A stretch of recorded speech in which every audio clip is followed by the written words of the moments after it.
दोस्तों मेटाफोर्स ढेर सारे पॉजिटिव बातें और फिर कुछ नेगेटिव बातें भी है कुछ लोगों के कुछ इस तरह से कि मेटाफोर्स में नॉन वर्किंग इनकम नहीं आते हैं, रॉयल्टी के लिए इन्वेस्टमेंट बहुत ज़्यादा लगता है। और फिर मेटाफोर्स पे मैंने भी आईडी लगाया था, कुछ हुआ नहीं, ऑफलाइन का सपोर्ट भी नहीं है। दोस्तों क्या यही एक्सक्यूज़ है आपके जिसके लिए मेटाफोर्स सिस्टम को आपने समझने की कोशिश नहीं की? ये सारे डाउट्स आज के इस वीडियो में क्लियर हो जाएंगे।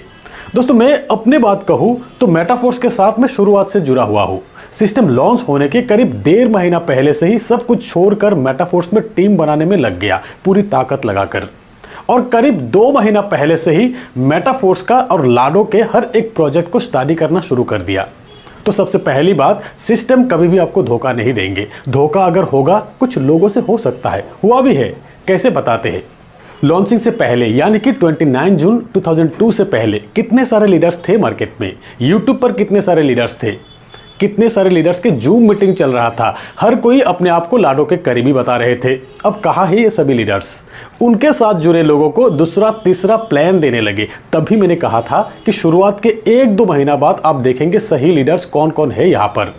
अगर किसी के साथ धोखा हुआ है किसी अपलाइन द्वारा, जैसे कि गलत प्रमोशन किया, 6 स्लॉट में रॉयल्टी, या डिस्काउंट में आईडी लगाने की लालच, या नॉन वर्किंग इनकम की गलत प्रमोशन, तो इसमें सिस्टम की गलती नहीं है। उस अपलाइन ने जिसने धोखा दिया, साथ में जिनके साथ धोखा हुआ कुछ हद तक उनके भी गलती है। तो फ्रेंड्स, मिस्टर लाडो के हर एक प्रोजेक्ट जब भी लॉन्च हुआ तब सीजनल कुछ लीडर्स आते हैं कुछ लोगों को लूटने के लिए। आगे भी मेटाफोर्स के हर एक नए प्रोजेक्ट में भी आपको देखने को मिलेंगे। फोर्स कॉइन हो या बूस्ट हो, तरह तरह की लालच देंगे, डिस्काउंट पे आईडी लगा कर देंगे आपको। बच के रहना। तो शायद उनको नॉन वर्किंग इनकम भी गलत तरीके से समझाया होगा, इसीलिए कहते हैं कि नॉन वर्किंग इनकम नहीं आते हैं। यहाँ पर नॉन वर्किंग इनकम किसके साथ आते हैं, कैसे आते हैं, ये समझना बहुत जरूरी है। मेटाफोर्स एक डिसेंट्रलाइज सिस्टम है, एक ऑटोमेटेड प्लान है। यहाँ नॉन वर्किंग इनकम सिस्टम द्वारा प्लेसमेंट होकर आते हैं, किसी अपलाइन के कंट्रोल में नहीं है।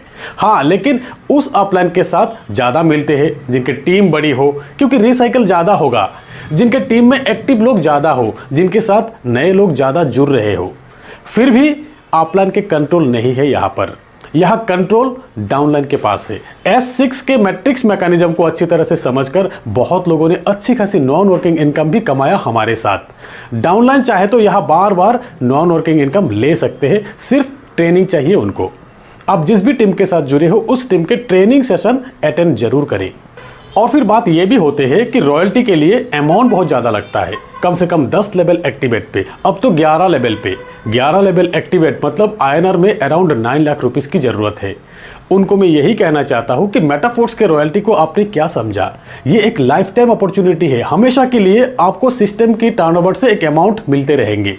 किस तरह से आपने सोचा कि 50,000 1 लाख में मिलते रहेंगे आपको लाइफ टाइम तक? और फिर यहाँ एक दूसरी ऑप्शन भी है, वर्किंग से आप अपने लेवल्स को रिसाइकिल कीजिए, एनर्जी टोकन अर्न कीजिए। आपको 10-11 स्लॉट बाय करने की ज़रूरत भी नहीं रॉयल्टी हासिल करने के लिए।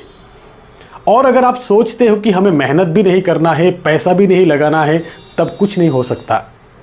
करने वाले कर रहे हैं, कमा भी रहे हैं। इंस्टेंट इनकम है दोस्त। लोग यहाँ पर डे के हिसाब से कमा रहे हैं, पर घंटे के हिसाब से कमा रहे, पर सेकंड के हिसाब से भी कमा रहे हैं। तो फ्रेंड्स, जिनका ये कहना है कि मैंने भी आईडी लगाया था कुछ नहीं हुआ, उनको मैं यही कहना चाहता हूँ कि सिर्फ आईडी लगाने में कुछ नहीं होता है। आपको देखना है कि किसके साथ आईडी लगाए हैं, कितने स्लॉट से आईडी लगाए हैं, और फिर ये सिस्टम क्या कहते हैं। दोस्त, अपॉर्चुनिटी बहुत बड़ा है, समझने की कोशिश कीजिए। कमाना भी आसान है, कमाते रहना भी आसान है। तो दोस्तों, आज के इस वीडियो में इतना ही। मिलते हैं मेरे अगले वीडियो में, तब तक के लिए बाय।